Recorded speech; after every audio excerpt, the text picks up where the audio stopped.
Já fui esperança para os navegantes, rede cheia para pescadores, refresco para os banhistas em dias de intenso calor.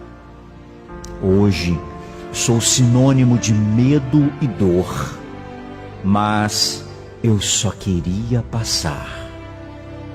Me perdoem por suas casas, por seus móveis e imóveis, por seus animais, por suas plantações. Eu só queria passar. Não sou seu inimigo, não sou um vilão, não nasci para destruição. Eu só queria passar. Era o meu curso natural, só estava seguindo meu destino, mas me violentaram, sufocaram minhas nascentes, desmataram meu leito, quando eu só queria passar. Encontrei tanta coisa estranha pelo caminho que me fizeram transbordar. Muros, casas, entulhos, garrafas, lixo, pontes, pedras, paus. Tentei desviar, porque eu só queria passar. Me perdoem por inundar sua história. Me perdoe por manchar esta história. Eu só estava passando, seguindo o meu trajeto, cumprindo o meu destino. Passar. Autoria: uma cachoeirense, Sheila Lobato.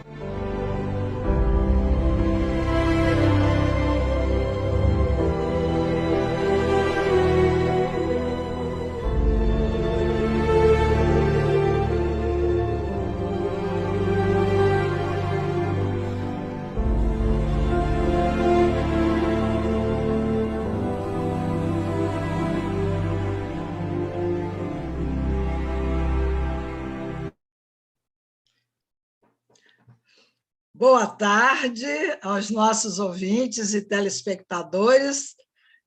Estamos começando, já começamos bem com esse lindo poema. Mais vale um poema do que 1000 discursos, né? Então, hoje aqui, com a Adacto Ottoni, o nosso engenheiro lá da UERJ, e também com a participação especial do nosso Cacá, o Jorge Antônio. E aí o Jorge Antônio vai falar sobre a Clemarge, porque, aliás, o Ecotaba surgiu em função desse movimento da Clemarge. E ele vai explicar melhor como anda essa movimentação lá da Clemarge. Pode falar, ô Cacá? Bem, bom, boa tarde, Adacto, boa tarde, Helena.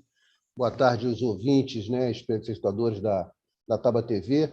É uma satisfação poder estar aqui com vocês, né, e falar desse movimento que vem sendo construído com muitas cabeças, muitas mãos e muitas pernas, muitos braços, que está surpreendendo, né, a todos que participam dele, né? Cresceu bastante. A gente começou isso em 2019, essa articulação, né, de todas as pessoas e entidades que se preocupam com as questões ambientais, né, e que participam da execução ou da produção de projetos, de políticas públicas, que todos têm interface com questões ambientais. Então, nós vimos construindo isso até e tivemos que paralisar momentaneamente em função da pandemia, mas durante a pandemia esse movimento só cresceu, né? Então, se nós estávamos, antes da pandemia, com quase 100 instituições, hoje já passam de 150 instituições que subscrevem a Clemarge, que é a Conferência Livre Estadual de Meio Ambiente e Agricultura, do Rio de Janeiro. Então, nós já temos muitos documentos elaborados, né? Documentos sobre vários temas: energia, crise hídrica, água e saneamento, agricultura urbana, mudanças climáticas, resíduos sólidos, região costeira, esporte e meio ambiente, juventude e meio ambiente, educação ambiental. Então, são muitos temas que foram debatidos durante esse período, esses documentos estão sendo sistematizados e também está sendo elaborada uma carta geral da conferência com base nesses documentos. E a pauta principal agora é a organização de 2 grandes eventos que vão acontecer. O primeiro, no dia 25 de junho, no Teatro Oscar Niemeyer, em Niterói, né? Então, nós temos o apoio da Prefeitura de Niterói para a realização desse evento, lá no Teatro Oscar Niemeyer. E no dia 29 vamos realizar uma coisa muito legal que foi proposta de forma coletiva, como são todas as decisões da Clemarge, que é a organização de um ato público ambiental concomitantemente com uma festa junina ambiental. Então, a gente une, né, que é muito próprio da temática educação ambiental e cultura, então é um ato ambiental e cultural. Tá? Então, nesse ato, a gente já tem reservadas, né, mais de 60 barracas das entidades que participam da conferência, onde nessas barracas cada entidade vai mostrar suas ações, os seus projetos, né? Fortalecer a articulação que foi criada através desse movimento, que é um movimento cujo objetivo é a organização de uma conferência livre, que aborde todos os temas. Agora, o grande resultado que eu vejo nisso, Helena, é que ela não termina por si só, não termina apenas pela realização da conferência, ela tende a continuar, porque o mais importante disso tudo é a articulação que está sendo construída e que vem aproximando a cada dia novas pessoas, né, para se aproximando da Clemarge. E todas as pessoas que conversam comigo ou conversam com os outros membros da coordenação executiva da Clemarge, né, dão muitos parabéns, nos felicitam pela iniciativa, né, e se sentem muito recompensados em poderem participar conosco dessa articulação. Eu acho que esse é o grande resultado, né, na página do Facebook da Clemarge e no site da Clemarge, que é CLEMAARJ, vocês podem visualizar tudo que foi produzido, tudo que foi realizado e a quantidade de pessoas que conversou com a gente nesse período. Tá? Então, basicamente, a importância dessa que nós vemos nesse movimento é isso. É a construção de uma articulação de pessoas, né, mostrando que tem muitas pessoas que se movimentam em relação às questões ambientais, né, e é muito importante nesse momento, um momento de mudanças e de esperanças de reconquistar o terreno que foi perdido, né, um ligeiro retrocesso que ocorreu nesses anos e que a gente tende a tentar recuperar tudo que foi perdido, que é muito importante recuperar, para que o Estado do Rio de Janeiro fortaleça as suas instituições, não só as instituições que têm o meio ambiente como uma ação direta, mas as outras instituições que também têm nos seus projetos e ações, né, interseção com as questões ambientais. Então, basicamente, é isso. Tá? Eu agradeço para você por esse espaço para conversar com os seus telespectadores e convidá-los a participar. As inscrições para a Conferência de Niterói estão abertas, está havendo uma grande demanda, né? E nós estamos informando para se inscreverem logo, porque a capacidade do teatro lá é limitada, né? Então, quem se inscrever primeiro vai entrar primeiro no teatro. Então, é isso que a gente vai fazer. É por ordem de chegada. Por ordem de chegada, tá bom. Então, Cacá, vamos agora, então, apresentar o Adacto, esse engenheiro civil que tem especialização em engenharia sanitária pela UFRJ, em 1982, né? E depois ele é pós-graduado em engenharia civil marítima na Universidade de Trondheim, na Noruega. Que nome difícil de falar, hein? Depois me corrija, 1985.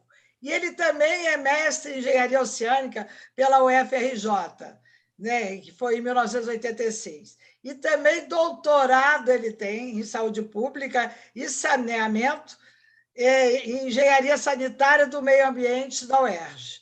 E que aí tem outros órgãos correlatos, o DESMAR, a FEM, que depois ele pode explicar melhor.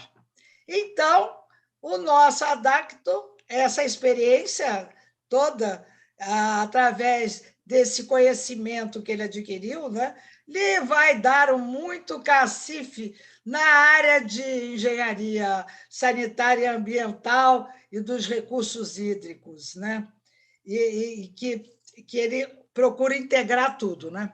Então, ele também faz parte do monitoramento, da gestão das bacias hidrográficas e dos impactos ambientais e da poluição hídrica. Agora, apesar de eu ter dito tudo isso, que é até muito cansativo não ouvir o currículo de alguém, mas eu procuro ser bem breve.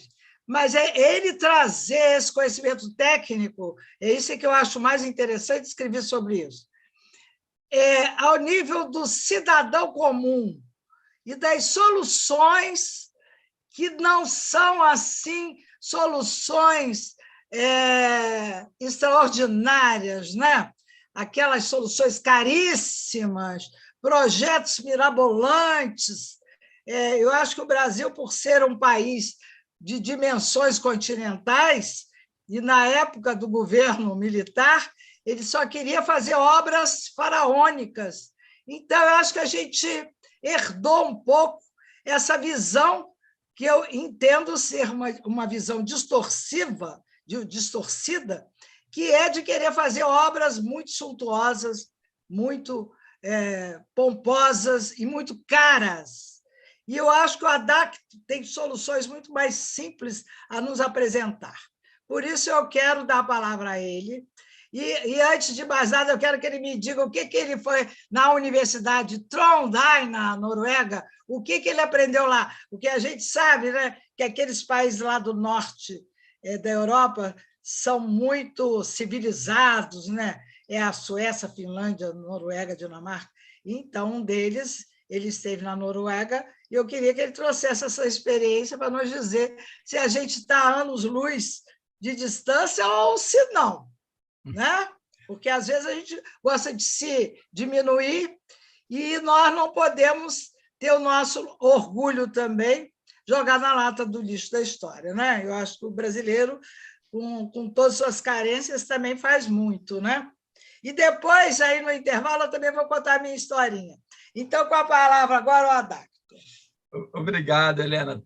Olha só, deixa eu primeiro até complementar, que você pediu para eu sou professor atualmente, sou professor associado do Departamento de Engenharia Sanitária e Ambiental da UERJ. Queria também agradecer aí as palavras que você falou. Na Noruega, eu fiz um curso de pós-graduação na Noruega que certamente eu aprendi muito, não só na área técnica, mas justamente isso que você falou, na área de vida.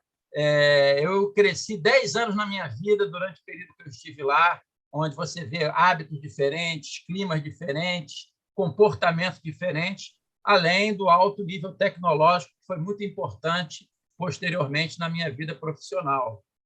E como você falou, Helena, uma das coisas que tem me movido muito como técnico é basicamente isso que você falou. A gente tem visto muitas obras inadequadas no Brasil, obras caras, muitas vezes problemas de corrupção, e, na realidade, não é isso que a gente pensa, não é esse o caminho para a gente ter um futuro melhor para nossas vidas e dos nossos filhos. Eu queria começar falando, para quem está nos assistindo, fazer um pensamento retrospectivo do que nós recebemos dos nossos pais e dos nossos avós.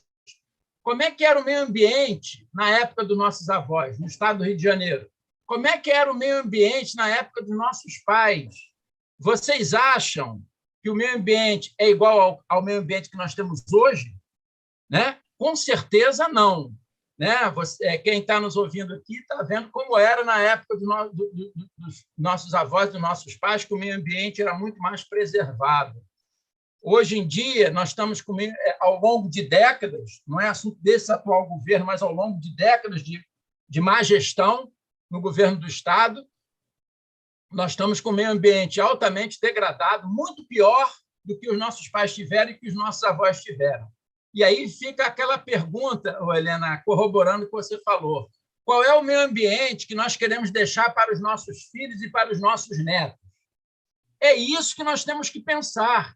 Da forma que as coisas estão, eu vejo com toda sinceridade, de forma muito negativista, o futuro do Estado do Rio de Janeiro, o futuro do Brasil, que é um país rico, é um Estado rico e que, infelizmente, o meio ambiente está sendo negligenciado, né? A gente vê agora, recentemente, está falando muito na mídia, né? Já falando sobre o problema de meio ambiente, a crise hídrica. Nós passamos, todo mundo sofreu muito a crise hídrica no ano passado, né? Com um risco até de um colapso de energia, problemas de apagão e etc., e riscos no abastecimento de água, né? E eu colocaria para vocês algo bem importante para você combater todos esses problemas ambientais, como a crise hídrica. Nós temos que buscar soluções com sustentabilidade ambiental, Helena, isso que você falou. As soluções com sustentabilidade ambiental não são soluções caras, são soluções que exigem aquele tripézinho da sustentabilidade.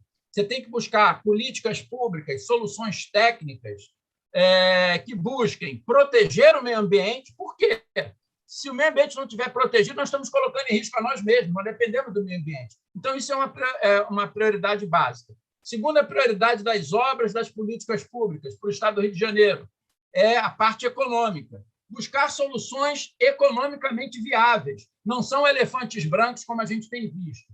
E a terceira parte desse tripé é a parte social. As soluções de engenharia, as políticas públicas têm que prever a melhoria da saúde da população, têm que prever a geração de empregos, tem que prever a melhoria do lazer. Eu achei muito interessante esse filmezinho que foi colocado no início aqui do nosso evento, e eu queria até complementar o que esse filme nos deu de lição.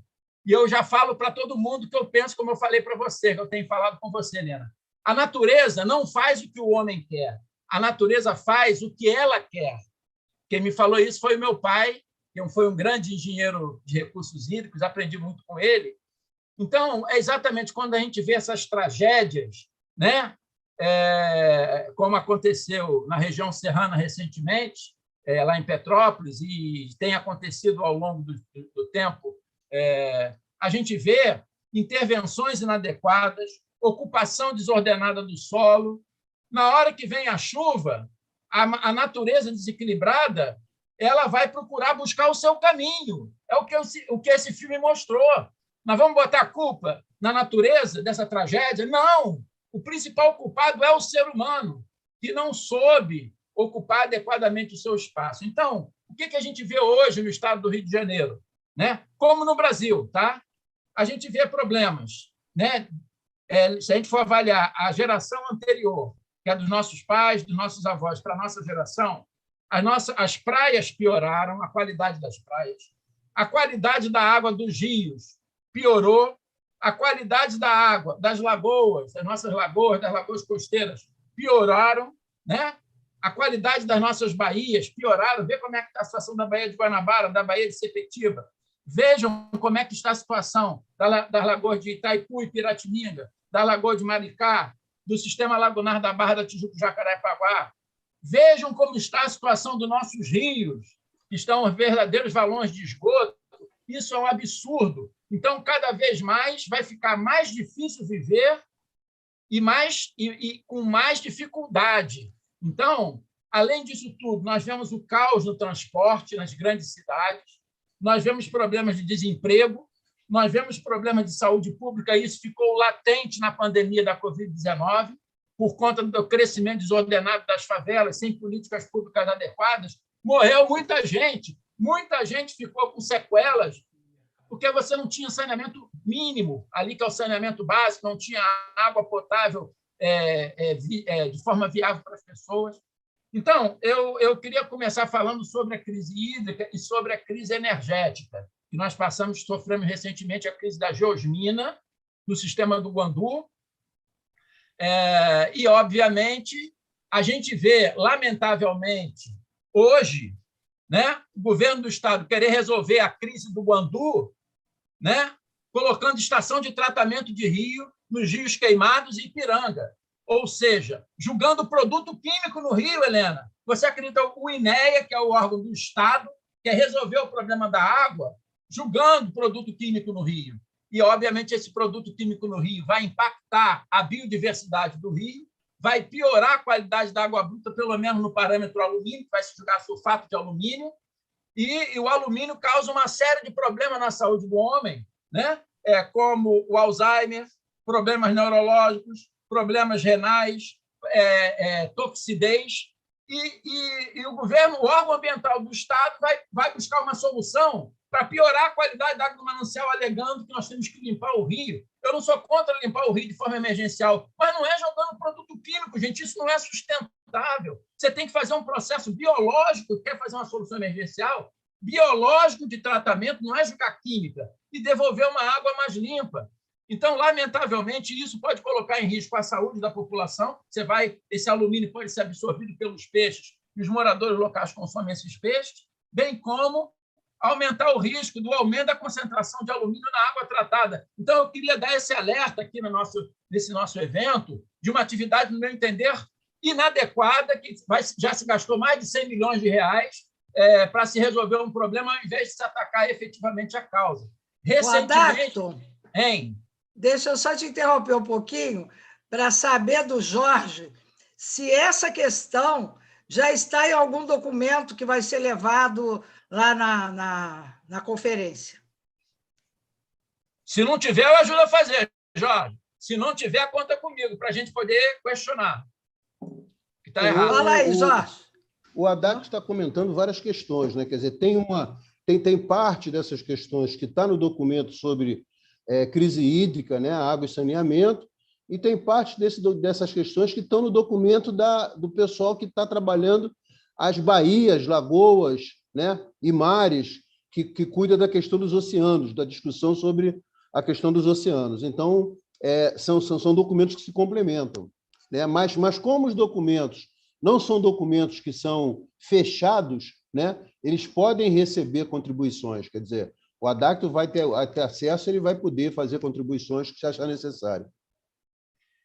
Entendi. Posso continuar, Helena? Pode continuar, Adacto. Eu quero falar sobre mais um empreendimento agora na área de energia. Na área de energia, a gente viu recentemente o governo federal, junto com o governo do Estado, querendo implantar termoelétricas flutuantes na Baía de Sepetiba. Então, você já vai gerar um impacto negativo na Baía de Sepetiba, prejudicando a circulação hídrica na Baía de Sepetiba, gerando poluição térmica nas águas da Baía de Sepetiba, afetando a biodiversidade, com risco de lançamento de poluentes nas águas da Baía de Sepetiba. Então, é uma atividade em prol de tentar melhorar a produção de energia no nosso estado. Vamos prejudicar o meio ambiente? Eu te pergunto, isso é uma solução sustentável? Me desculpe a sinceridade, Helena, mas eu também, além de questionar essa intervenção, que já está sendo, inclusive, sem EIA-RIMA, né? O Jorge deve estar sabendo disso. Então, a toque de caixa, porque tem uma viabilidade política, mas não é uma solução sustentável, não foi discutida com a sociedade, não foi discutida com os órgãos técnicos, etc., para ter a melhor solução.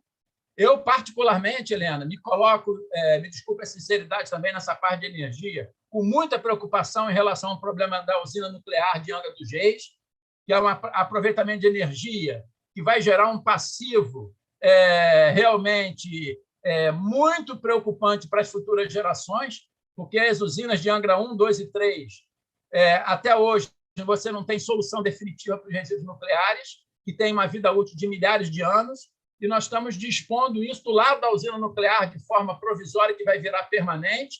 Daqui a 60 anos, essas usinas estão fechadas, mas os resíduos estarão lá. E esses invólucros desses resíduos têm uma vida útil também. Quem é que vai pagar essa conta? A eletronuclear vai ficar pagando ad eterno a troca desses invólucros, desses resíduos nucleares?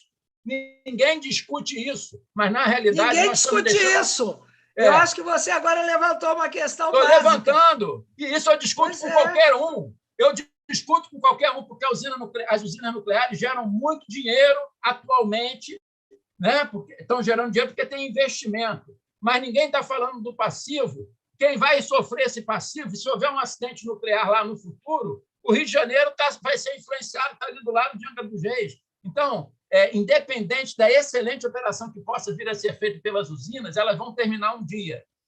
Os resíduos têm uma vida útil longa. Então, eu queria somente, Helena, aqui nesse início do programa, alertar como as soluções técnicas, que não são baratas, elas colocam em risco o meio ambiente e a vida da nossa geração e, principalmente, das futuras gerações. Como que a gente pode reverter esse processo no caso da crise hídrica, como já foi dito no início, das inundações? Qual é a cidade do Rio de Janeiro que não está livre das inundações na época de chuva?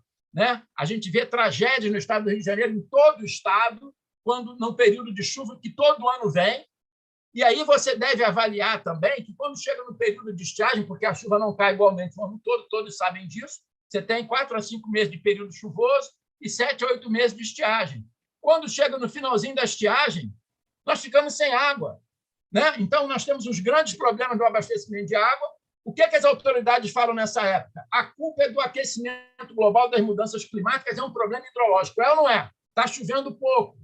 Aí, todo mundo entuba isso, e aí vamos pagar a tarifa de luz mais cara, a bandeira vermelha, vamos começar a construir uma porção de termoelétrica para compensar, e, na realidade, o problema não é esse, não é hidrológico. Por quê? Quando chega no período chuvoso, é inundação com calamidade pública.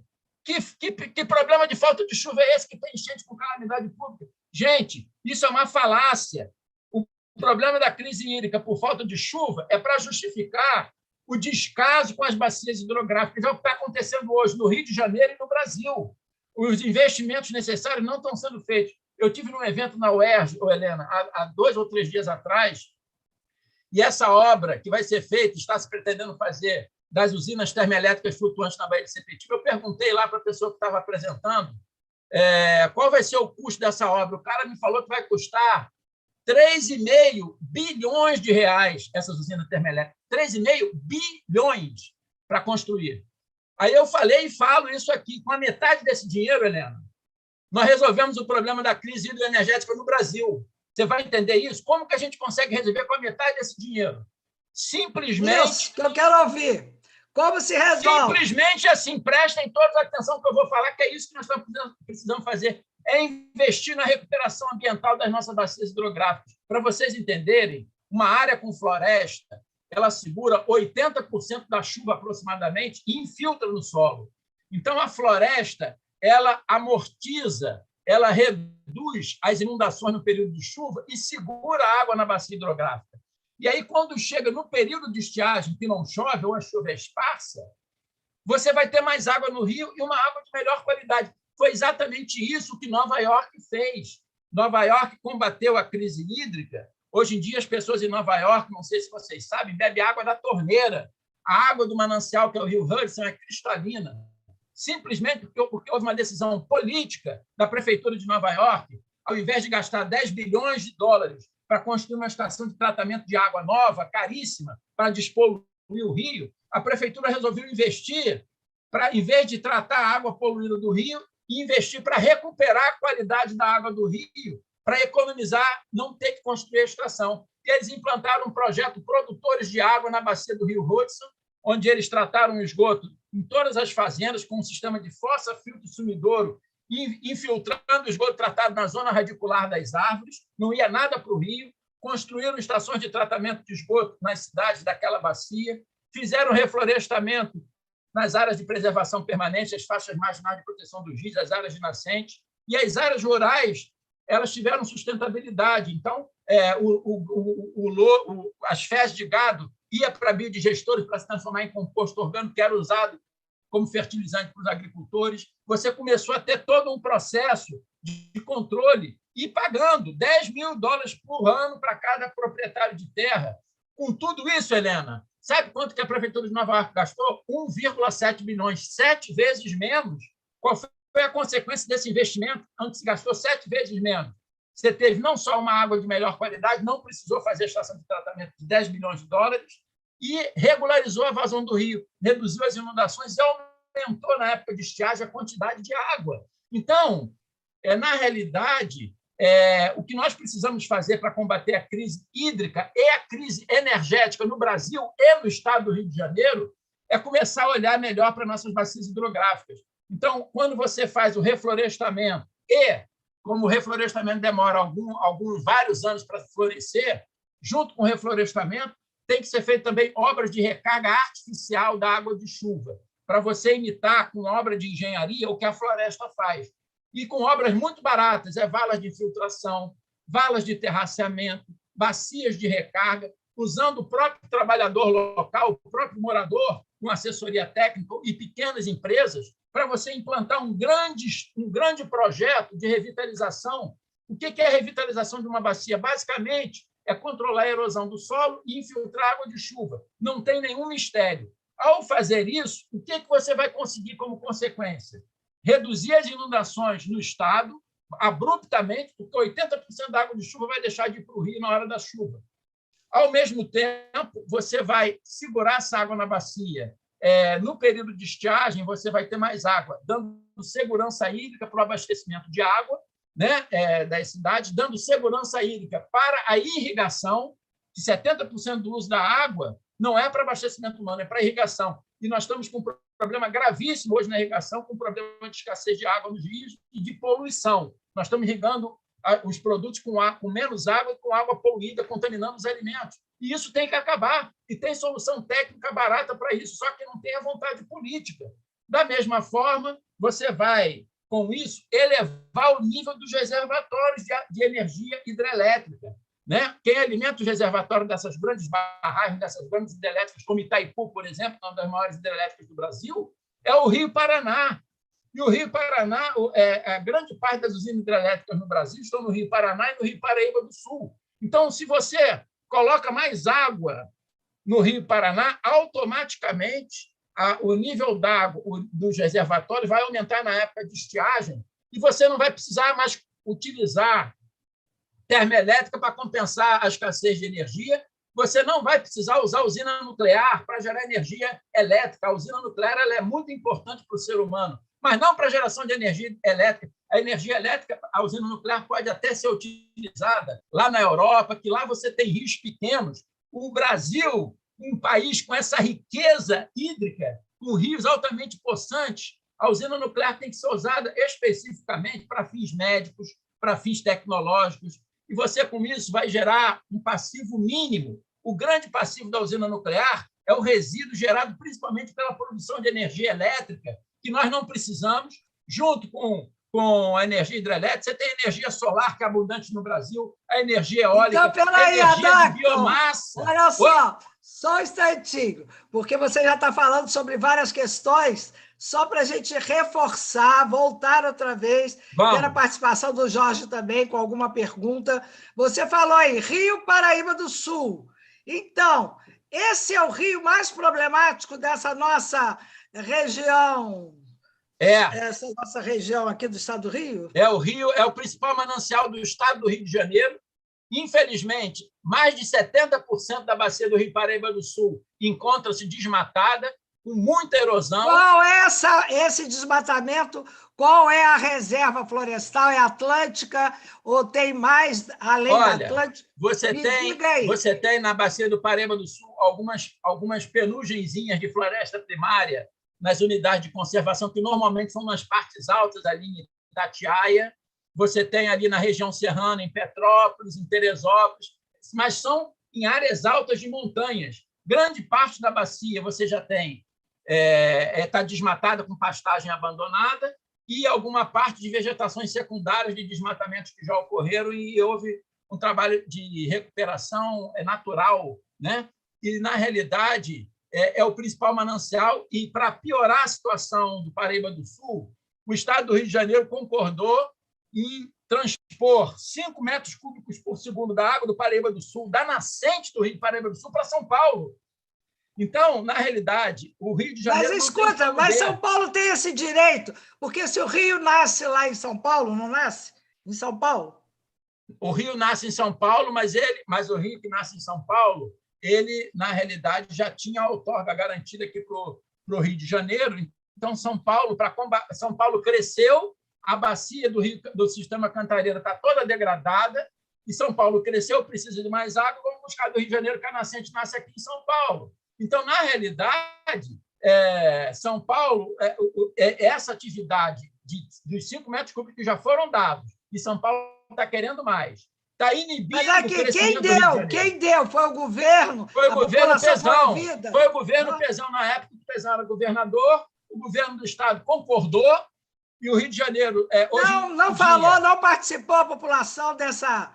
Não, isso eu não vou saber se participou, se não participou. Eu sei que os órgãos do Estado corroboraram, o Rio de Janeiro foi prejudicado, e agora São Paulo está querendo mais água, e, na realidade, com uma justificativa que a SEDAI tinha muita perda de água, e se ela controlasse as perdas de água, daria os 5 metros cúbicos por segundo. A grande realidade é que a vazão do rio diminuindo, você aumenta a concentração de poluição, porque essa água do manancial que foi desviado deixa de diluir os esgotos que são lançados no rio, e qual é a consequência disso? A SEDAI vai ter que jogar mais química na água do Rio Paraíba do Sul, em várias prefeituras, para poder tratar a água. E isso é a nossa saúde. A saúde do cidadão fluminense está sendo prejudicada por decisões inadequadas. Então, existe luz no final do túnel? Existe. Só que a bacia do Paraíba do Sul tem que ser priorizada pelos nossos governantes. Eu sei, mas eu não estou entendendo. Espera aí, eu quero que você me explique direitinho. Você tem que tratar a água. Não pode usar poluentes para tratar, porque senão não é tratamento. É poluescentes, né? Com a ideia de que está sendo tratado, na realidade está piorando a qualidade da água. Você falou em desflorestamento, mas nas regiões altas de montanhas, as matas ainda tem lá. Agora, então, o desmatamento se deu exatamente às margens do rio. Crescimento desordenado das cidades. Não é?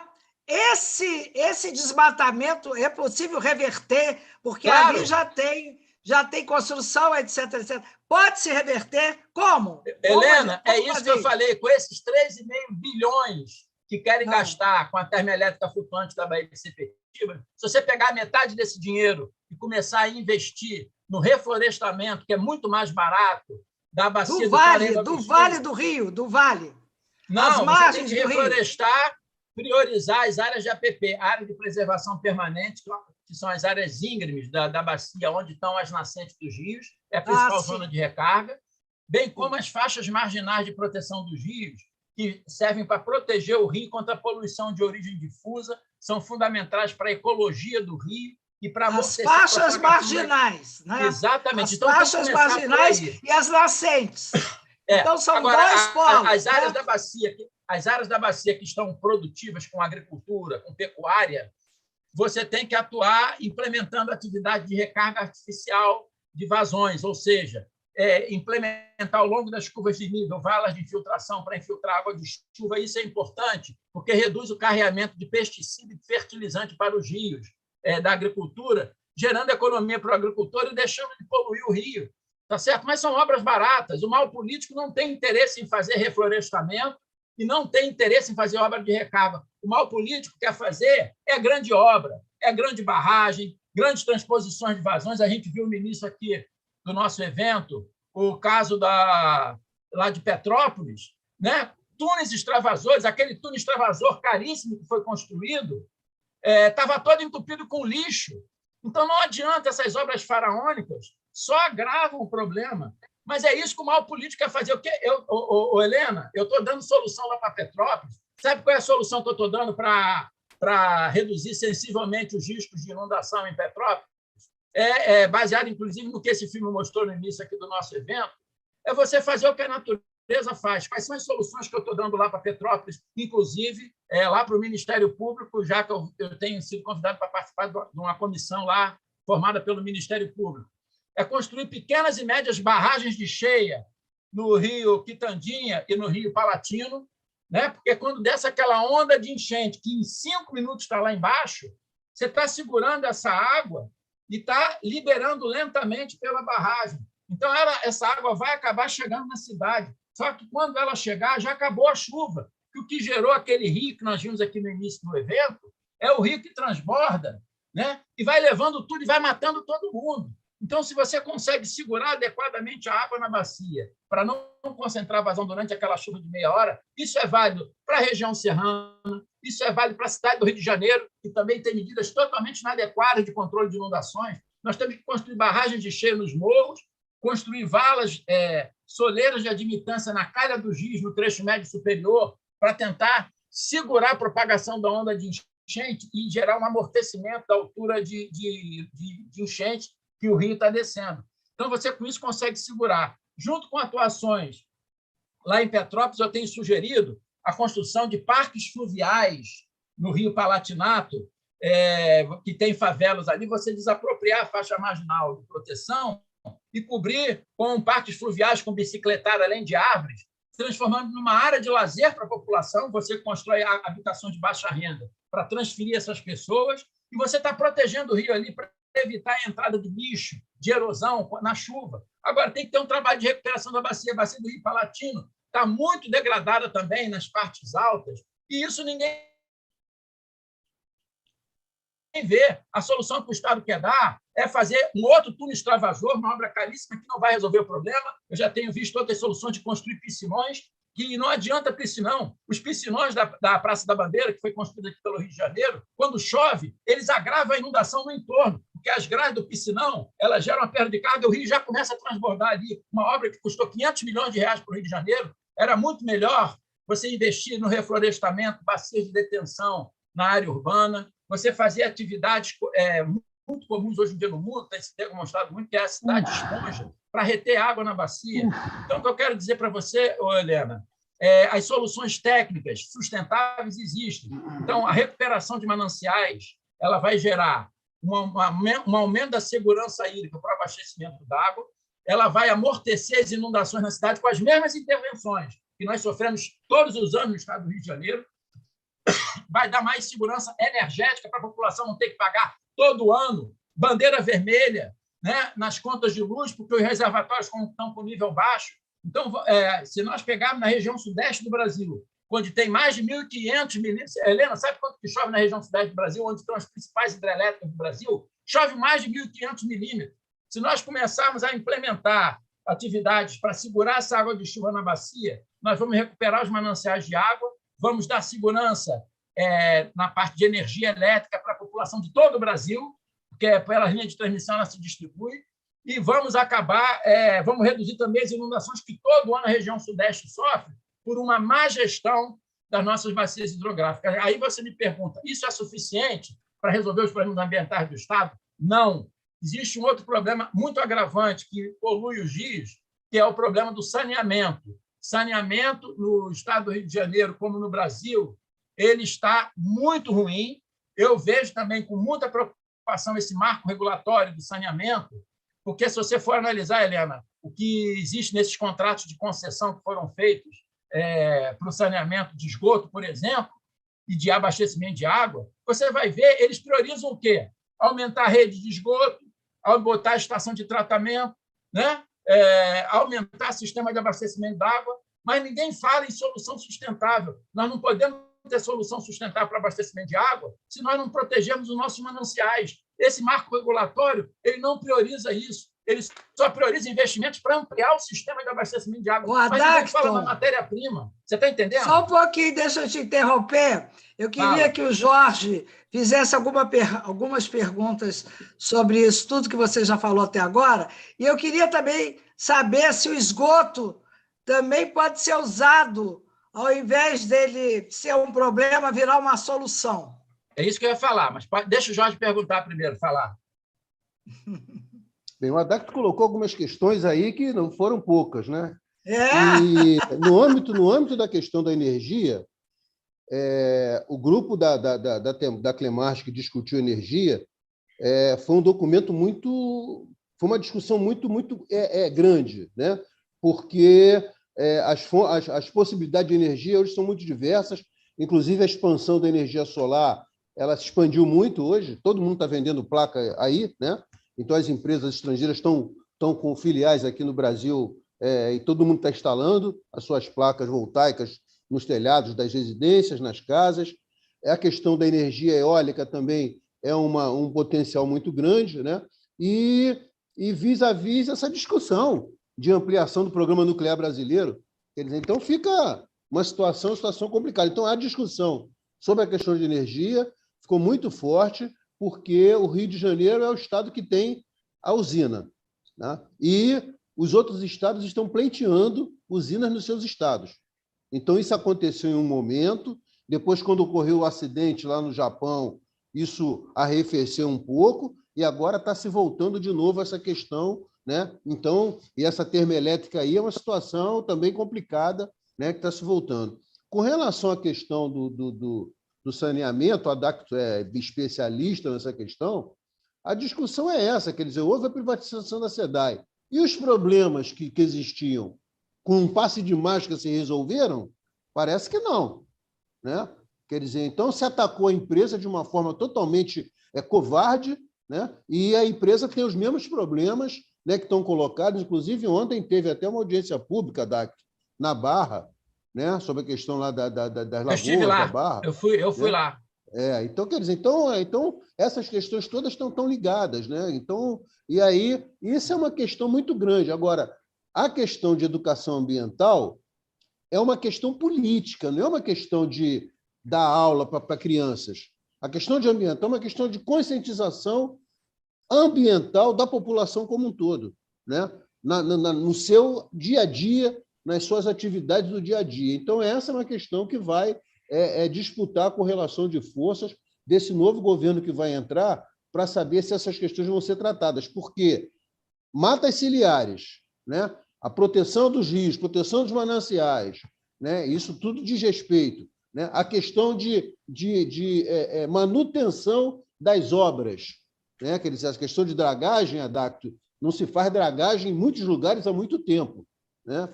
Quer dizer, então você vai deixando uma bomba relógio, né, tocando ali, no relógio funcionando até explodir quando acontecer. Então, essas questões que o Adacto colocou são muitas questões que a gente vem avaliando na discussão da ClimaArde, né? E que diz respeito ao fortalecimento das instituições ambientais, né, que foram muito atingidas nesse processo aí. Ô, Jorge, agora, complementando... o Estado do Rio de Janeiro tem algum projeto, algum programa de matas ciliares?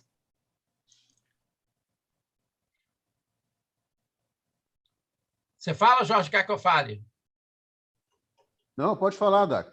Não, em relação ao Estado do Rio de Janeiro, Helena, isso tudo que eu comentei, é claro que tem no Estado do Rio de Janeiro, lá no INEA, programa de reflorestamento, isso tem.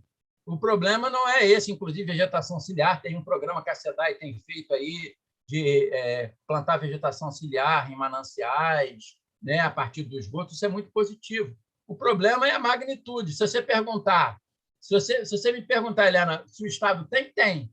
Agora, se você perguntar qual é o percentual de área de floresta que está sendo reflorestada pelo Estado, alguns poucos %, é isso que eu te respondo. Você está entendendo? O que está sendo feito é como se você está andando a passo de tartaruga, só que o meio ambiente, a degradação do meio ambiente está a passo de coelho. Então, o que está sendo feito é muito aquém, Helena, da necessidade. Eu queria complementar o que o Jorge falou. Ô, Jorge, isso tudo que você falou, eu acho que tem um fator muito importante, por exemplo, da energia solar, para você viabilizar o uso de energia solar pela população, como viabilizar também o uso de água de telhado nas casas pelas pessoas. É uma coisa que tem que ser estimulado, usar água de telhado. Você não precisa de água potável para regar jardim, você não precisa de água potável para lavar carro, para lavar piso de pátio, você pode usar a água de telhado. Então, nós temos que estimular isso. Então, são práticas sustentáveis que geram economia para a população, porque você deixa de pagar água potável, que é uma água cara, e pior, é uma água pior para fazer irrigação, regar jardim, a água de chuva é muito melhor do que a água tratada com cloro. Entenderam? Então, o que nós estamos precisando para viabilizar essas soluções sustentáveis e alavancar o aumento do uso da energia solar pela população, como existe na Alemanha, por exemplo, que se estimula? Tem política pública para isso. É criar política pública com estímulos. Você não pode, por exemplo, o que eu digo, o que está faltando é política pública, não é a prefeitura que vai botar a captação de água do telhado na casa de todo mundo. As pessoas vão investir a partir do momento que haja incentivos fiscais. Se você tiver uma redução de IPTU, ou reduzindo, inclusive, o preço do ICMS nos equipamentos para energia solar, para captação de água de telhado, você vai baratear para o consumidor, ele vai comprar, vai ter um retorno dentro de alguns anos mais rápido, e depois ele só vai ter lucro, porque ele, ao usar água de chuva, ele reduz o consumo de água potável, ao usar energia do sol, ele reduz o consumo de energia elétrica da concessionária. Agora, dá para vocês entenderem que tem o outro lado, que tem interesse econômico do lado. Se todo mundo começar a usar água de chuva, se todo mundo começar a usar energia solar em suas casas, vai reduzir o lucro de quem? Das concessionárias. Vai reduzir o lucro de quem? Das concessionárias de energia, de abastecimento de água. Então, isso aí tem que partir de política pública para estimular, e, obviamente, as concessionárias elas vão ganhar menos, mas vão ter o seu lucro também. É aí que eu acho que o governo tem que entrar, e isso não está acontecendo, essas políticas públicas sustentáveis. Eu vejo também que, para você poder conseguir ter sucesso nessas intervenções, tem certas práticas que são fundamentais, né? Por exemplo, a gente viu alguns dias atrás, deu uma chuvinha que eu diria que foi uma chuvinha que não foi muito forte aqui no Rio de Janeiro. Todas as regiões onde choveu ficaram embaixo d'água. Foi em Guaratiba, foi em São Gonçalo, foi na Baixada Fluminense. Não foi uma chuva muito forte, de uma chuva de verão daquela como os nimbos. Foi uma chuva que realmente choveu forte, mas foi um caos. E aí nós não podemos dizer que a culpa foi da maré, que às vezes tem algum prefeito que diz que a culpa é da maré, porque ficou horas e horas, a água não saía do lugar, os carros todos embaixo de água. Qual foi a causa disso? Tudo entupido. Tudo, o sistema de drenagem entupido. Então, as prefeituras não fazem limpeza, manutenção, conservação do sistema já existente. Não estou dizendo nem construir barragem de cheia, fazer bacias de detenção, reflorestamento, são intervenções estruturais e não estruturais na bacia. Eu estou falando aquilo que já existe. Nenhum sistema de drenagem no mundo, viu, Helena? Lá na Noruega, você falou da Noruega. Na Noruega, na minha época, em 1985, quando eu fiz a minha pós-graduação na Noruega, viu, Jorge? As casas lá já tinham telhado verde. Olha que coisa. Olha. Então, eu olhava, achava aquilo máximo. Eu era estudante ali de pós-graduação e você vê a visão, né? A população, como o Jorge falou, a educação ela é fundamental, e as pessoas passam a cobrar dos políticos o que elas sabem que é bom para elas. Hoje em dia, infelizmente, a nossa população vende o seu voto, às vezes, por um saco de cimento, né? Por um cara que fala bonito. Infelizmente, a educação é fundamental, porque agora a educação não é somente a conscientização. A educação, eu vejo como prioridade no Brasil e no estado do Rio de Janeiro, é para melhorar a capacitação das pessoas, né? Então, as pessoas, na realidade, elas, ao se capacitar, vão ter condições melhores de emprego. Não é só, obviamente, a consciência vai ser melhor para votar melhor, para poder exigir dos governantes políticas públicas melhores. Isso é fundamental, o que o Jorge falou. Mas o principal da educação é você permitir que as pessoas tenham uma habilitação, uma capacitação e se inserirem no mercado de trabalho. Um exemplo disso, Jorge, é lá na Coreia do Sul.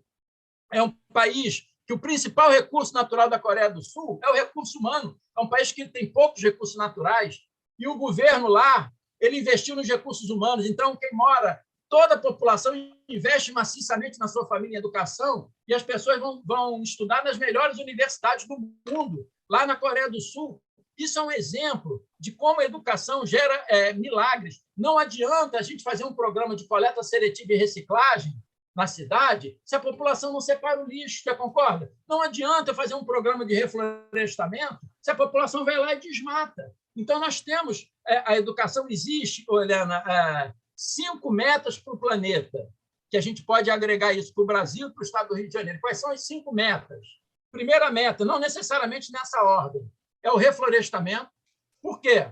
O reflorestamento vai permitir a preservação dos mananciais, no caso do Brasil, da energia elétrica, a melhoria do clima, a captura de carbono combatendo o aquecimento global, a preservação do bioma, dos nossos biomas. A floresta está na base da cadeia alimentar, tá certo? Então, a floresta é fundamental. Então, se a gente quer melhorar a nossa sociedade, vamos ampliar o reflorestamento. Se todos os países do mundo aumentassem 5% a sua área de reflorestamento, nós teríamos uma revolução ambiental, que hoje em dia o principal problema do planeta é um problema ambiental e do Estado também. Segunda meta do planeta é a parte da educação. A educação ela é fundamental para combater. Não existe sustentabilidade ambiental com miséria. Não vou dizer nem pobreza, que pobreza, o fato de você ser pobre não tem nada a ver. Agora, miséria, gente como a gente comendo lixo, gente como a gente dormindo embaixo da ponte, é inadmissível. E a gente, infelizmente, vê isso no nosso dia a dia, demonstrando que a nossa política pública não é sustentável. Nós temos que combater a miséria para darmos um mínimo de sustentabilidade. Você combate miséria com a educação. Você nunca vai combater violência na cidade do Rio de Janeiro somente com a polícia. Você tem que tirar o menor da rua, tem que dar condições mínimas de dignidade para as famílias. Terceira prioridade do planeta é a parte da gestão sustentável de resíduos, que era o que eu estava falando.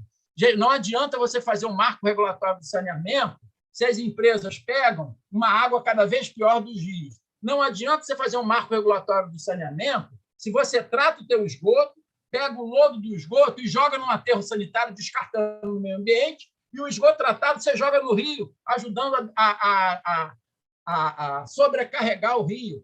Então, a gestão sustentável de resíduos, hoje em dia, um tema moderno que, infelizmente, aqui no Rio de Janeiro está muito deficiente, é a economia circular. É o que a natureza faz. Numa natureza equilibrada não tem poluição, que tudo é reciclado, toda a matéria orgânica morta se transforma em alimento para as árvores. É o que nós temos que fazer no nosso saneamento. Por isso que eu estou muito crítico com o marco regulatório de saneamento no Brasil, porque não está sendo priorizado, primeiro, soluções sustentáveis para o saneamento. Não adianta abastecimento de água, ampliar, se o manancial está cada vez pior. Junto com o abastecimento de água, você tem que monitorar bem o manancial e forçar os órgãos ambientais a controlar as poluições, né?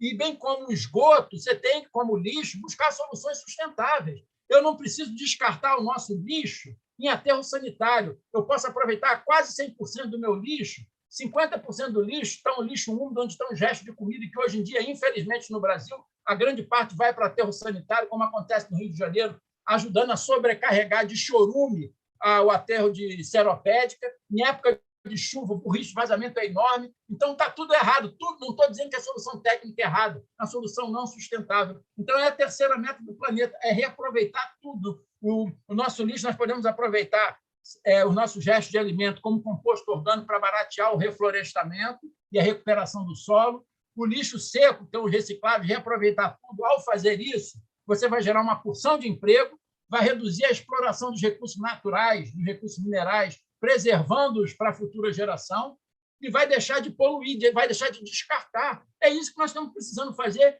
e, infelizmente, nós ainda estamos engateando no nosso Estado. A quarta meta... Olha, desculpe te interromper de novo, porque o Jorge vai sair daqui a pouquinho, ele tem que sair, então eu queria passar a palavra outra vez para ele. Então, tá bom. Para ele completar o que ele quiser e se despedir. E outra coisa, depois eu queria que você explicasse melhor como fazer esse telhado verde, para a gente já começar a sair daqui pensando numa solução que possa ser viável. Ao invés de telha, a gente planta, eu não sei como é que é feita a tecnologia, a técnica para se fazer esse telhado verde. Então, vamos ouvir o Jorge agora. Não, Helena, o que o Adacto está comentando são questões muito importantes que a gente tem já conversado há bastante tempo, a gente acompanha tudo isso daí. Quando eu falo da questão da conscientização ambiental, quer dizer, por exemplo, não sei se já tem uma lei sobre a questão da coleta de água de chuva, que o Adacto falou, que é uma questão muito importante, né? Até tem um colega nosso que dá cursos sobre isso, sobre projetos de coleta de chuva. Ah, é? Agora as pessoas, né? As pessoas quando constroem, quer dizer, tem muitas construções hoje que são construções gestionadas, né? Que você compra na planta e você vai trabalhando a construção junto com o construtor. Mas, na maioria das vezes, as pessoas não querem fazer esses melhoramentos por conta de não quererem fazer um investimento. Quer dizer, é uma falta de informação, porque, às vezes, são interesses distintos, né? Porque dentro daquele grupo que vai comprar aquela construção, tem um grupo que só quer investir, tem um grupo que vai morar.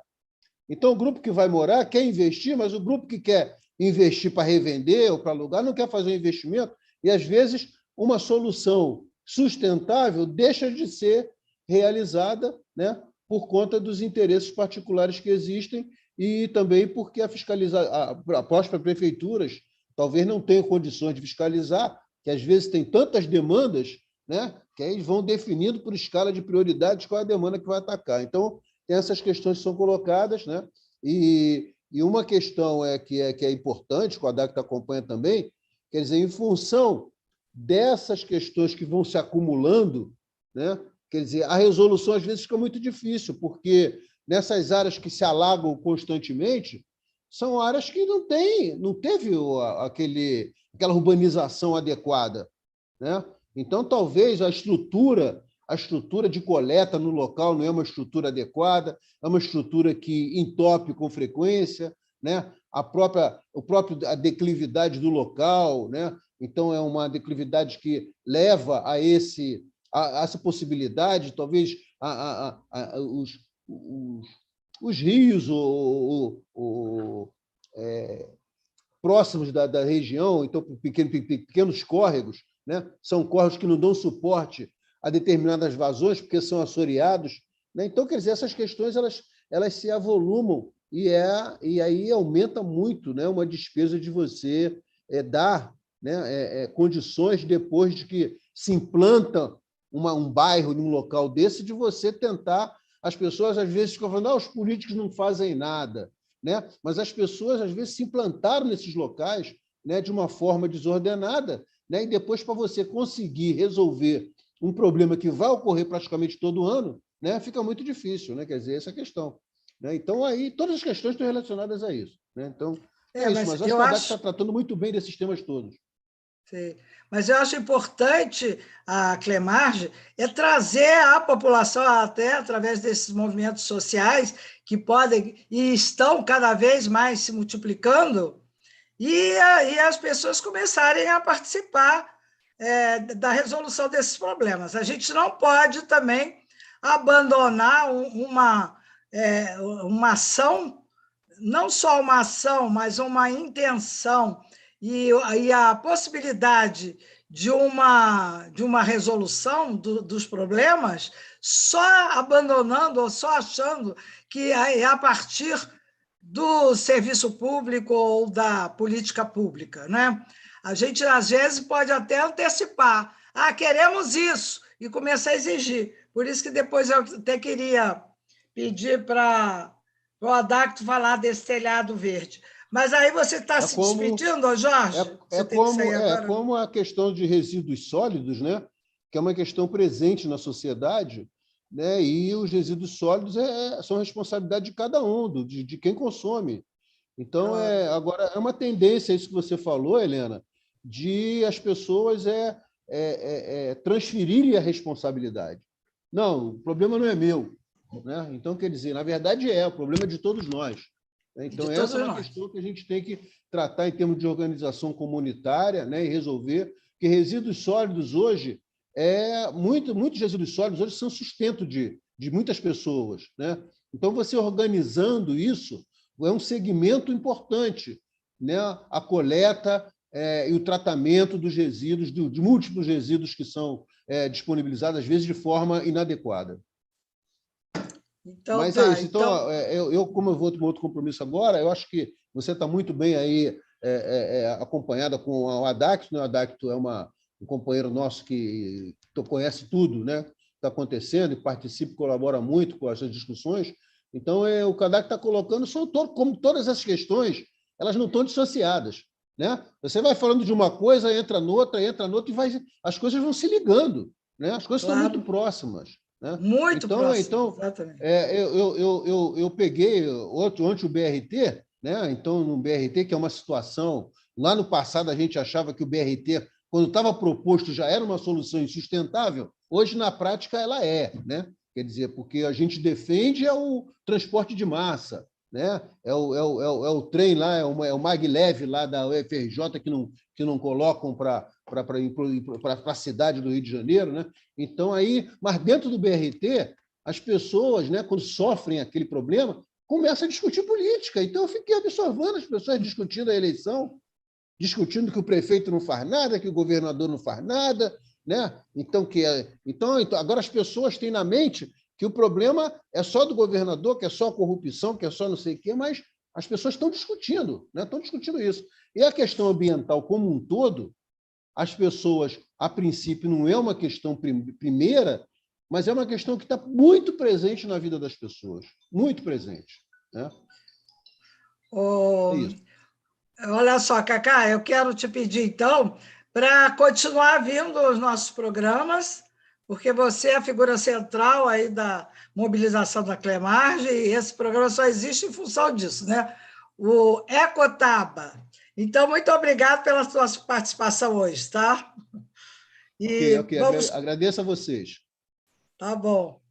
Então, o Adacto, uma coisa que eu queria falar também, assim, rapidinho, porque eu fico antenada. Quando vocês falam numa solução, eu acho que a gente tem que dar um exemplo. Por exemplo, eu estou aqui falando no meio ambiente, o que eu faço em relação ao meio ambiente? Então, eu queria até trazer uma experiência que eu tive há muitos anos atrás, na década de 80, quase 90, em que eu fui lá para o sertão de Pernambuco, e aí eu participei de um coletivo teatral e musical, e aí nós nos reunimos numa fazenda do Agreste. E o local era super confortável, mas lá não havia um elemento básico, principal, que era a água. Como se resolvia o problema? A água, como que a gente podia ter água lá nesse local? A água chegava em lombo de burro, né? E aí o pessoal que estava, e todo mundo participava, né, da elaboração da comida e tudo mais, né? Porque era tudo em grupo. Então, o que a gente fazia? A gente ia lavar a louça, mas essa água não esvaía para o ralo, não. Ela era reaproveitada para o esgoto, para os banheiros, etc, etc. Então, a gente também ia tomar banho com caneco, um baldezinho de água, né? Se ensaboava, depois se enxaguava, tal. E uma coisa interessante é que a gente ia para a cachoeira, de vez em quando, na hora de folga, né? Nós íamos para a cachoeira. E era um lugar muito bonito, cheio de pedras grandes, pedras pequenas, de areia, etc. Agora, lá também faltava um elemento essencial, que era o quê? A água. Onde já se viu uma cachoeira sem água, né? Então, a gente ficava imaginando uma água cristalina escorrendo rio abaixo, né? E cantando no bater das rochas ali, né? Então, a gente tinha uma sensação de que estávamos realmente numa cachoeira. E aí, evidentemente, que essa experiência me modificou totalmente o meu olhar, a minha maneira de ver as coisas, né? E a minha compreensão profunda desse ecossistema. E aí, outra coisa, né? Hoje, você estava falando de placa solar. Eu falei, não, quero dar exemplo. Como eu moro em casa, o que eu fiz? Coloquei placa solar. Segundo mês que eu estou com as minhas placas solares.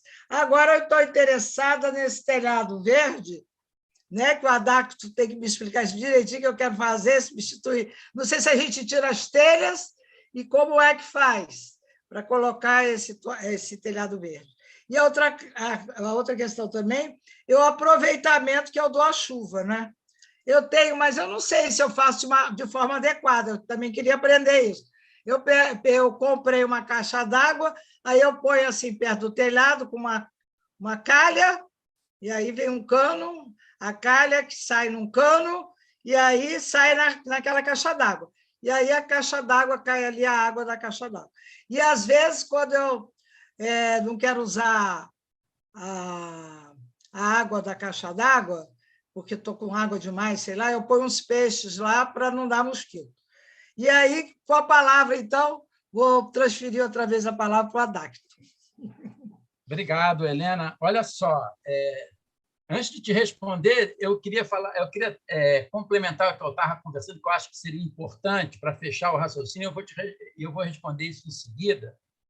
Que essas duas metas que estariam faltando do planeta, eu queria fazer um comentário que tem a ver com essa tua pergunta.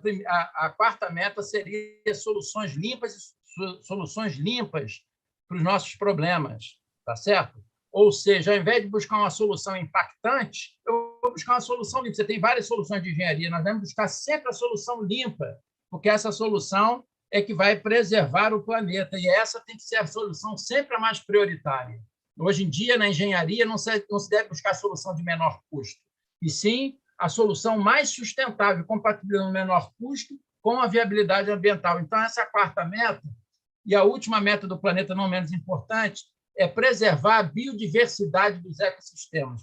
Quando você vê peixe morrendo em lagoa, quando você vê várias espécies sendo extintas do planeta, é um grande alerta que a natureza está nos dando, que os ecossistemas estão se desequilibrando, a consequência aí das mudanças climáticas, e o desequilíbrio dos ecossistemas pode colocar em risco a própria vida do homem, o próprio bem-estar do homem. Então, se a gente quiser ter sustentabilidade para o planeta, nós temos que aumentar as unidades de conservação, as espécies que estão sendo extintas. Se a gente começar a investir em mais unidades de conservação, ampliar os corredores ecológicos, você vai começar a recuperar a vida do ecossistema e os serviços ecossistêmicos dos quais o homem depende.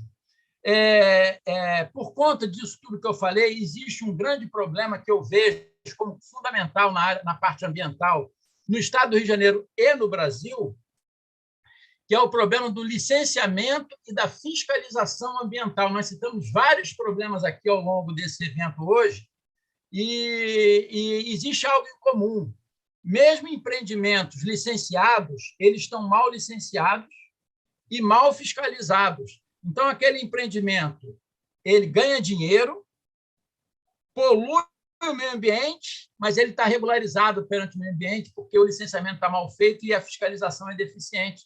A gente pode citar vários exemplos de vários empreendimentos hoje em dia, aqui no Rio de Janeiro, que não tem licença ambiental porque o órgão pediu a licença, o órgão ambiental não deu a licença, enquanto ele não dá licença, o cara continua a trabalhar lá durante vários e vários anos sem licença. Você acredita num negócio desse? Isso está acontecendo.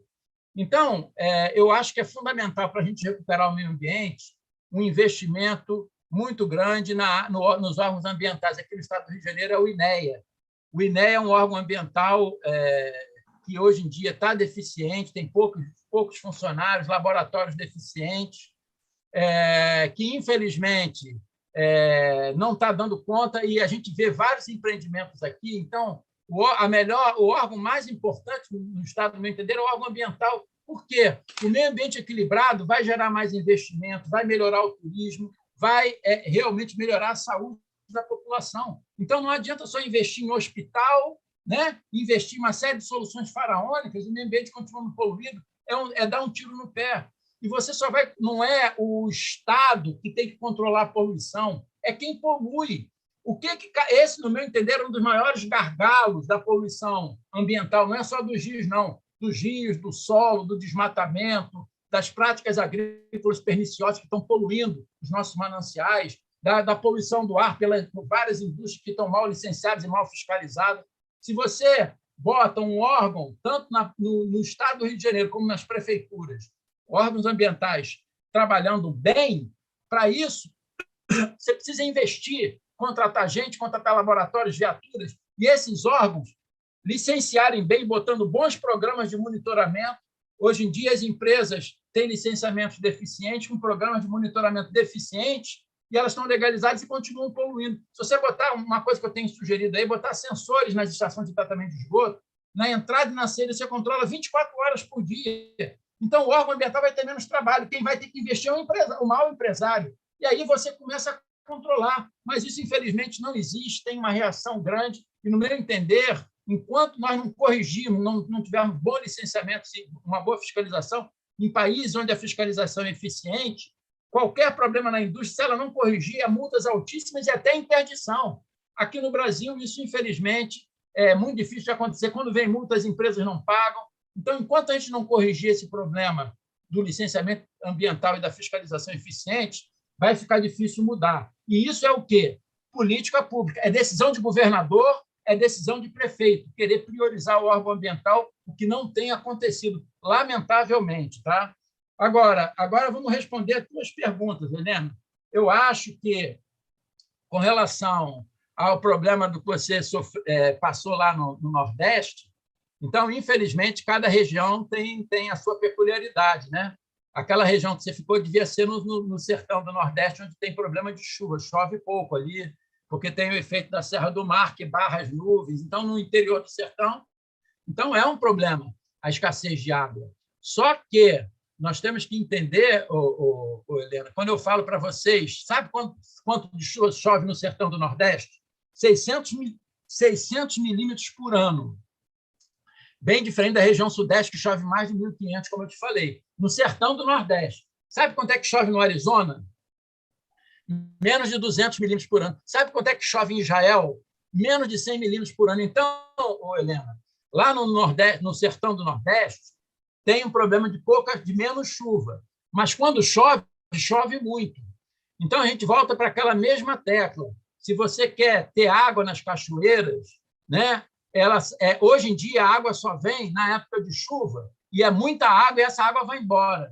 Se a gente começar a revitalizar as bacias, mesmo chovendo menos no semiárido, você vai reter mais essa água na bacia, melhorando a agricultura lá, evitando a imigração do pessoal que mora naquela região, vai para as grandes cidades porque ela não tem água. Se você conseguir fixar água na bacia, é a grande crítica que eu faço à transposição do São Francisco.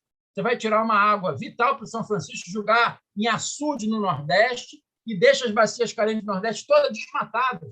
Então, quando chove no Nordeste, a inundação, calamidade pública, essa água é perdida. Então, isso é questão de gestão, mesmo no sertão do Nordeste. E isso que você viveu nessa tua experiência há vários anos atrás, isso pode ser revertido mesmo nessas regiões do Nordeste.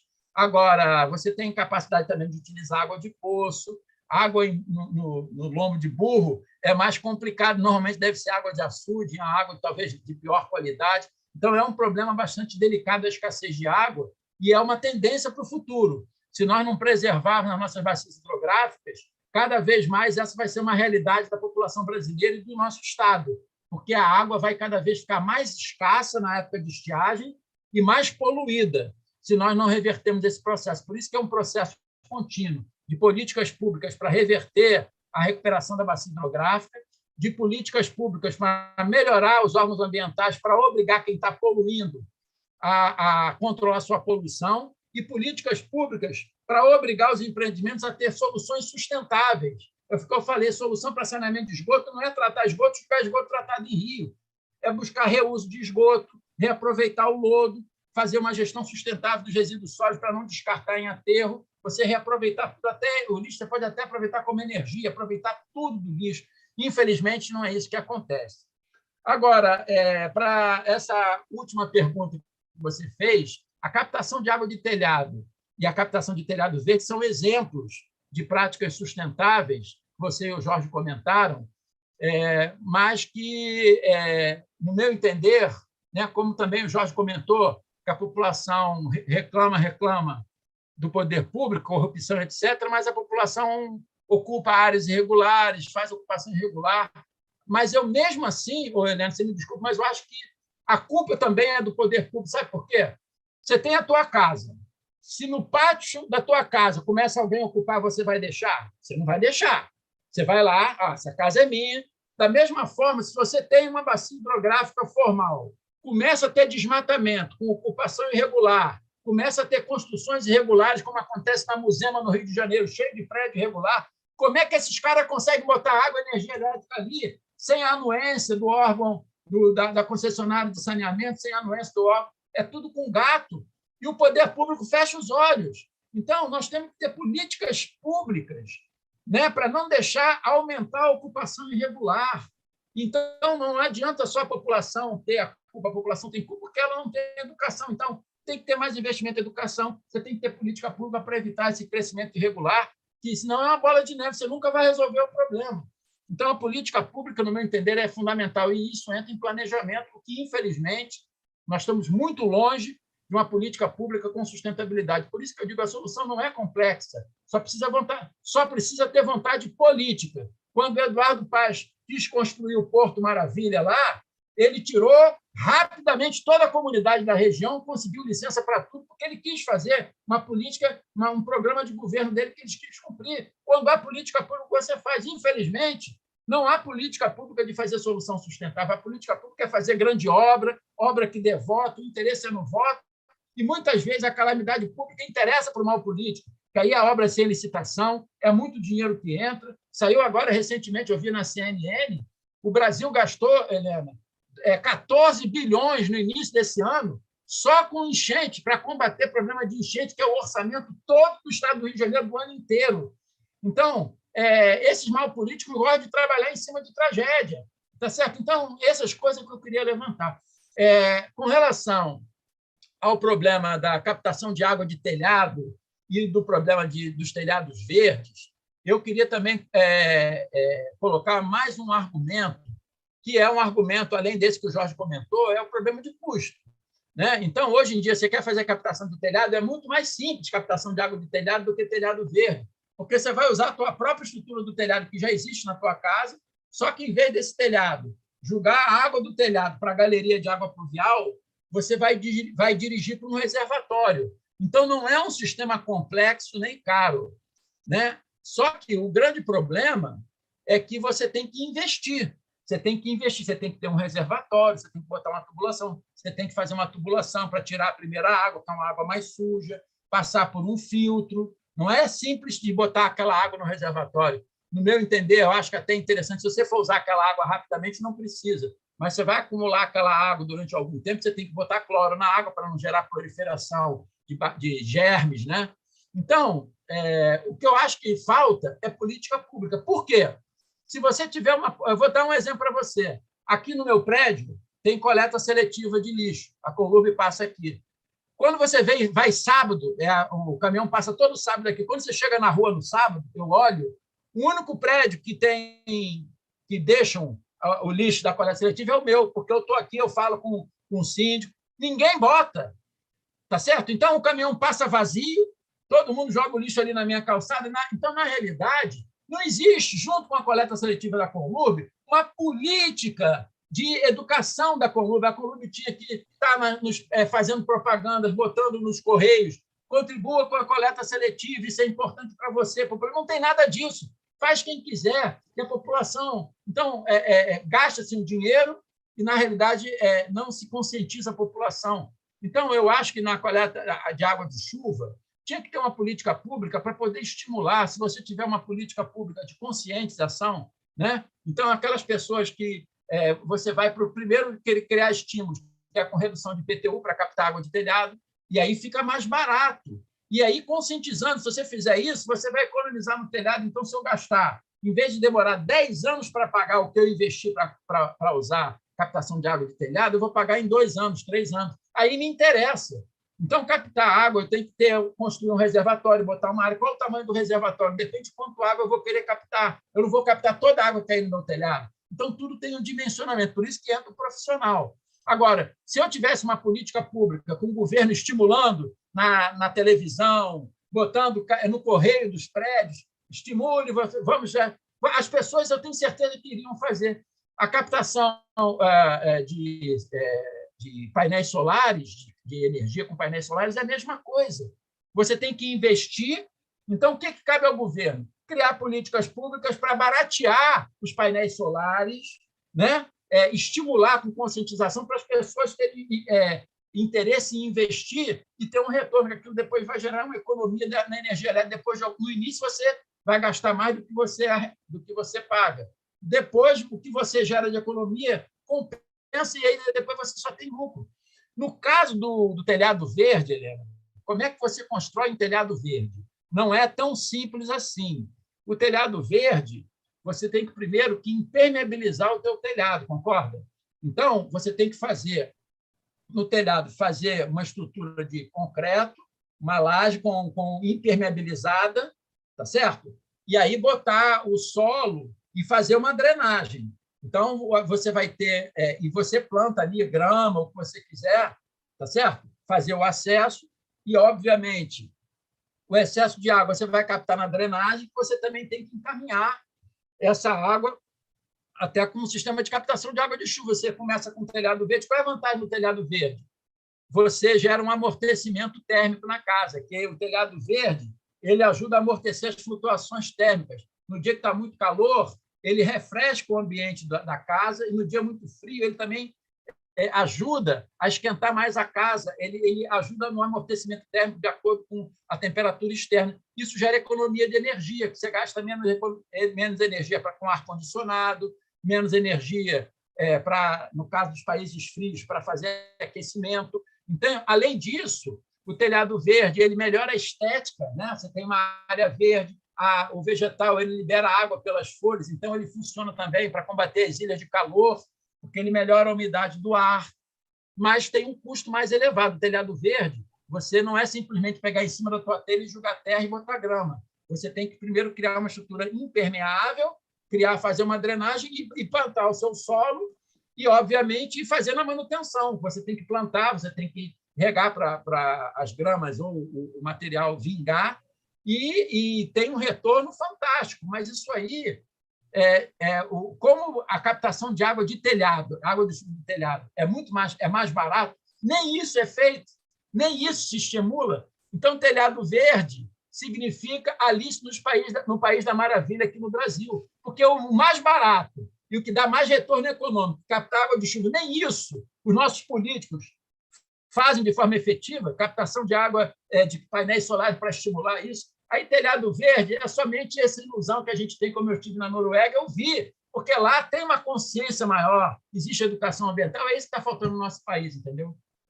Então tá, Adacto. Olha, eu vou fazer um telhado verde e você vem aqui inaugurar esse telhado verde. Tá bom. Tá, Qualquer legal? dúvida, você fala comigo, eu te ajudo com muito prazer. Vai ser um prazer. Ah, que ótimo. Então, aí mas nós você vai já ter temos que que bancar, terminar hein? o programa, que já passamos aí do horário. Foi ótimo, ótimo bate-papo. Olha, aprendi muita coisa. Eu agradeço muitíssimo. É um prazer também. Depois não sei se vamos nos encontrar lá no dia da Assembleia, lá da Clemarch. Você veio a Niterói? Vamos ver, vou ver lá na minha agenda e, se eu puder, eu irei com muito prazer. Vai ser um prazer. Então tá. Então, agradeço muitíssimo. Uma boa tarde para você. Obrigado, um abraço. Até logo. Tchau.